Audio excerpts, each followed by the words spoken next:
I tell you a painful story. The other day, when we moved back to our headquarters in Purchase after renovation, I had the opportunity to go through all my old mail, and I found a letter that my daughter had written to me, my second daughter. And I joined PepsiCo when she was 18 months old. And I lived in the company. I just worked all the time, and my desk was being given away to get a new desk. And she said, "Mom, you can't give away that desk." I said, "Why not?" She said, "I slept in this little area underneath your table with my blankie all the time I was growing up. How can you give this desk away?"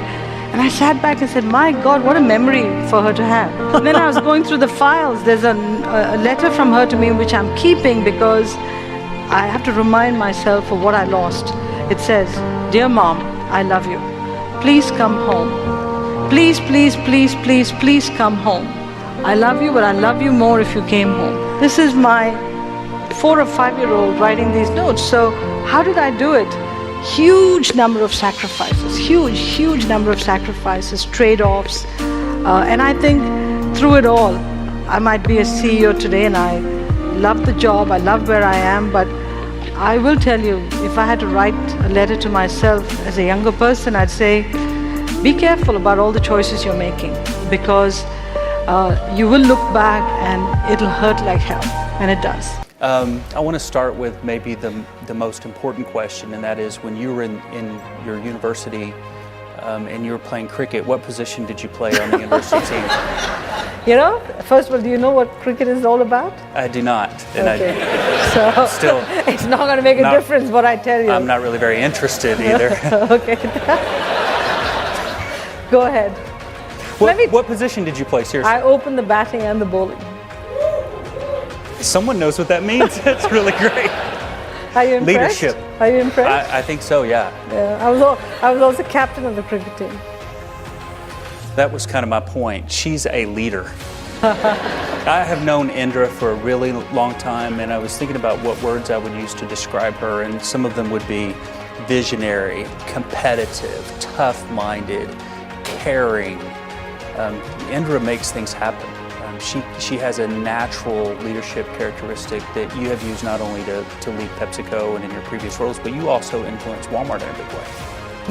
Appreciate it, Doug, but let me give you the compliment back. Doug and I know each other for a long time, and I've always referred to Doug as not just Doug McMillan, I've called him Doug McMillan Walton, because he represents the best of Walmart, the values of Walmart. And believe me, even though we're a generation apart in age, Doug, I've learned... I'm not sure. I'm much older. I've learned so much from Doug, the way he operates his large company and his repositioning. And so I think this is a two-person backslapping society, and I'm the charter member of it. I left India 35 years ago, went on to the United States, and we had tremendous success in that meritocracy. But none of that could have happened if I hadn't had a wonderful upbringing very much here in India. So I have a lot to thank India for. Now my 3 lessons I'd like to share with you. First, please be a lifelong student. You know, when we are kids, we ask questions like, why is the sky blue? Why is the bird flying so high? But for some reason, as we get older, that curiosity goes away. And if we are happy with the knowledge we have, then we are actually going to atrophy. So please remain a lifelong student. Don't lose that curiosity. Second, whatever you do, throw yourself into it.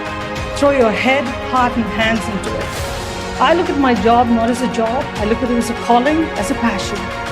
And I don't care about the hours. I don't care about the hardship, because to me, everything is a joy. So whatever you do, please look upon it as a calling and a passion, not as a job, not as something temporary. The third and the most important one, please help others rise. Greatness comes not from a position, but from helping build the future. All of us in positions of power have an obligation to pull others up. You know, as I stand here today, I look at my responsibility not as accepting an honor. I look upon it as accepting a challenge and a responsibility, an obligation to actually make it possible for the people who are younger to come up and achieve levels of greatness so they too can be on the stage sometime in the future.